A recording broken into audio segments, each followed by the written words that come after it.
मिथुन राशि के जातक कई बार क्या होता है, दूसरों की बातों पे जल्दी भरोसा कर लेते हैं और उसकी वजह से वो भटक जाते हैं। सहज दिल के होते हैं। यस, तो वो लोग दूसरों की बात पर भरोसा ना करें, सबसे पहले अपने अंतर्मन की आवाज़ सुने। किसी के ऊपर भी आंखें मूंद के भरोसा ना करें। मिथुन राशि के जातक इसका ध्यान रखें। और खास करके आपके अपने परिवार के लोग ही आपके साथ दगा कर सकते हैं। जनवरी से लेकर के जून तक थोड़े से पिताजी के साथ में भी अनबन हो सकती है। नया साल आने वाला है, किस राशि के लिए यह साल जो है आप मानते हैं कि सबसे दमदार होने वाला है और उसकी जो है जय जय हो जाएगी इस बार?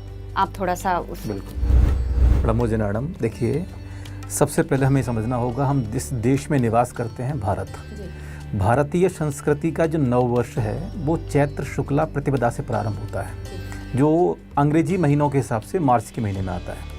लेकिन हम अभी वर्तमान जीवन में ज़्यादातर प्रभावित हैं पाश्चात्य संस्कृति से, पश्चिमी सभ्यता से, तो हम मानते हैं कि हमारा नया साल 1 जनवरी से शुरू होता है। लेकिन वस्तुतः भारतीय संस्कृति के अनुसार जो विक्रम संवत है वो शुरू होता है चैत्र शुक्ला एकम से।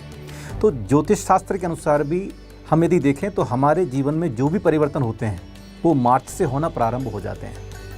यदि हम जैन नववर्ष की बात करें तो वो शुरू होता है दीपावली के पश्चात, जिसको बोलते हैं वीर निर्माण संवत। तो ऐसे अलग संवत हैं, शक संवत है, विक्रम संवत है, हिजरी संवत है, वीर निर्माण संवत है।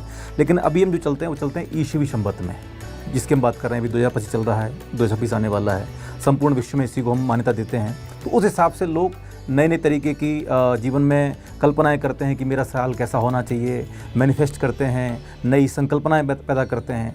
लेकिन ज्योतिष शास्त्र में ये बताया गया है कि आपकी राशि के अनुसार आपके इस साल में कौन कौन से ग्रहों का गोचर होगा, कौन कौन से ग्रहों का परिवर्तन होगा, जिसका प्रभाव आपके जीवन पड़ेगा। अगर हम ये पहले से जान लेते हैं तो निश्चित रूप से हम तैयार हो जाते हैं तत्संबंधी उपायों करने के लिए, ताकि हमारा जीवन सुरक्षित रहे, स्वस्थ रहे, सुखी रहे और समृद्धशाली बने।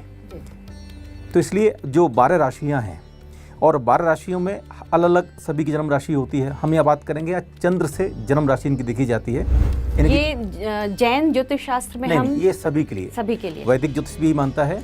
जन्म राशि की जो कल्पना है वो नाम से नहीं होती है। जन्म राशि देखी जाती है आपकी जन्म कुंडली में चंद्रमा जहाँ पर स्थित है वहाँ पर जो नंबर लिखा हुआ है उस नंबर की राशि आपकी जन्म राशि है। जनरली लोग देखते हैं कि मेरा ये नाम है तो मेरा नाम से जन्म राशि हो गई। कई बार लोग तारीख से भी तारीख से भी देखते हैं, वो सूर्य के हिसाब से देखते हैं, वो पाश्चात्य संस्कृति के हिसाब से देखते हैं। लेकिन अगर आपको अपना सही फलित ज्योतिष देखना है, अपना सही भविष्य फल कथन करना है, तो उसके लिए आपको जन्म राशि देखनी पड़ेगी। और जन्म राशि देखी जाती है चंद्रमा से, जो आपकी जन्म कुंडली में लिखित होता है कि चंद्रमा कहाँ पर स्थित है, वहाँ पर जो नंबर है वही आपकी जन्म राशि है। तो आपको उसी को ही मान्यता दे देनी चाहिए, इसके अलावा कोई भी राशि को मान्यता नहीं देनी चाहिए। तो दर्शकों को अपना जन्म कुंडली निकाल के देखना चाहिए। आपकी जो बातचीत पूरी सुनने के लिए उनको जन्म कुंडली निकाल करके देखिए। जन्म राशि तो एक राशि में 2.5 नक्षत्र होते हैं, यानी कि एक नक्षत्र के 4 चरण होते हैं, ठीक है। 27 नक्षत्र होते हैं, तो 27 गुणा 4 = 108। जो हम माला जपते हैं, मंत्र जपते हैं, उसमें 108 मोती क्यों होते हैं? क्योंकि हम जब 108 बार किसी मंत्र को जपते हैं तो हम 27 नक्षत्रों की जो ऊर्जा है उसको पॉजिटिव कर लेते हैं। 12 राशि हैं और 9 ग्रह हैं, तो 12 गुणा 9 = 108। तो ये भी 108 संख्या जाती है। तो हर चीज़ के पीछे विज्ञान है। तो चंद्रमा आपकी राशि में, चंद्रमा जिस राशि में स्थित है वही आपकी जन्म राशि है। इसके बाद हम देखते हैं कि जन्म का नक्षत्र कौन सा है। तो जन्म के नक्षत्र के किस चरण में आपका जन्म हुआ है उसी से ही आपका नाम का अक्षर निकलता है। अगर वो नाम का अक्षर अगर आपके साथ में सपोर्ट करेगा तो आपका जीवन स्वस्थ बनेगा, सुखी बनेगा, समृद्धशाली बनेगा। जनरली होता ये है कि लोग नाम कुछ भी रख लेते हैं, जन्म कुंडली कुछ और नाम निकला हुआ है। बहुत सारे लोग ऐसे देखे जाते हैं जिनके जीवन में बड़ी दुविधाएं पैदा होती हैं, बड़े मानसिक रूप से वो परेशान रहते हैं। होता क्या है कि जिनका नाम निकला सिंह राशि से और नाम उन्होंने रख लिया कुंभ राशि का। अब सिंह राशि का स्वामी है सूर्य और कुंभ राशि का स्वामी है शनि। सूर्य और शनि दोनों आपस में एक दूसरे के शत्रु हैं। अब आपकी जन्म कुंडली बेसिकली है क्या? जन्म कुंडली है जिस समय आपका जन्म इस धरती पर हुआ उस समय आकाश मंडल में ग्रह और राशियों का जो स्क्रीनशॉट है वो आपकी जन्म कुंडली है। तो आपका जीवन जिस समय उत्पन्न हुआ है उस समय जो नाम आपका ब्रह्मांड ने, यूनिवर्स ने आपको दिया है, अगर आप उसके विपरीत जा रहे हैं तो आपके जीवन में विपरीतताएं आपको देखनी पड़ेंगी। यस।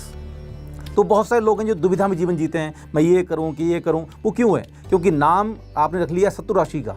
ऐसे ही कोई भी बिजनेस यदि आप देखें तो जो नाम आपकी राशि के साथ में कनेक्ट नहीं कर रहा है, या जो नाम आपकी स्वराशि का नहीं है या आपकी मित्र राशि का नहीं है, तो वो नाम आपको फलीभूत नहीं होगा, वो नाम आपको फ़ायदा नहीं देगा। चाहे आपका वो स्वनाम हो, चाहे आपकी कंपनी का नाम हो, चाहे आप जिस कंपनी में जॉब कर रहे हैं, अगर वो नाम भी अगर आपके साथ कनेक्ट नहीं कर रहा है तो वहाँ पर भी आपको बहुत अच्छी उन्नति नहीं मिलेगी। और ये पूरा का पूरा ज्योतिष विज्ञान है। तो ये जॉब के समय ये कैसे कर सकते हैं कि आप देखिए, जब जिस कंपनी में भी आप रीच कर रहे हैं, जिस कंपनी के आप इंटरव्यू देने जा रहे हैं, तो आपको पहले उस कंपनी का नाम चेक कर लेना चाहिए कि इस कंपनी के ग्रह मेरे साथ कनेक्ट कर रहे नहीं कर रहे हैं। एक कंपनी में ही काम करने वाले लोगों के साथ में आपकी किसी से बनती है, किसी से नहीं बनती है। तो जो आपकी स्वराशि के जातक होते हैं या जो आपकी मित्र राशि के जातक होते हैं, उनके साथ आपकी मित्रता होती है, और जो आपकी शत्रु राशि के जातक होंगे उनके साथ आपकी मित्रता नहीं होगी। ये भी ध्यान रखने की ज़रूरत है कि जब आप नौकरी के लिए इंटरव्यू देने जा रहे हों, तो नए साल में जो लोग नौकरी चाहते हैं या नौकरी में उन्नति चाहते हैं, तो मंत्र महर्षि महाराज के तो शब्द आपको याद रखने पड़ेंगे। मिथुन राशि के स्वामी हैं बुध। 2026 आपके लिए आत्म विकास, आत्म संतुलन और आत्मानुशासन का वर्ष है। आपको इस समय अपने जीवन में जो भी आपने सोच रखा है विगत वर्षों में, वो इस समय आप प्राप्त कर सकते हैं। 2026 में वो हासिल होगा, क्योंकि आपके जो स्वामी है वो बुध है। तो वो प्राप्त कैसे होगा? वो आपको अपनी बुद्धि से प्राप्त करना पड़ेगा। मिथुन राशि के जातक कई बार क्या होता है, दूसरों की बातों पे जल्दी भरोसा कर लेते हैं और उसकी वजह से वो भटक जाते हैं। सहज दिल के होते हैं। यस, तो वो लोग दूसरों की बात पर भरोसा ना करें। सबसे पहले अपने अंतर्मन की आवाज़ सुने, अपने अंतर शक्ति को जागृत करें, उसके बाद में ही आगे बढ़ें। किसी के ऊपर भी आंखें मूंद के भरोसा ना करें। मिथुन राशि के जातक इसका ध्यान रखें।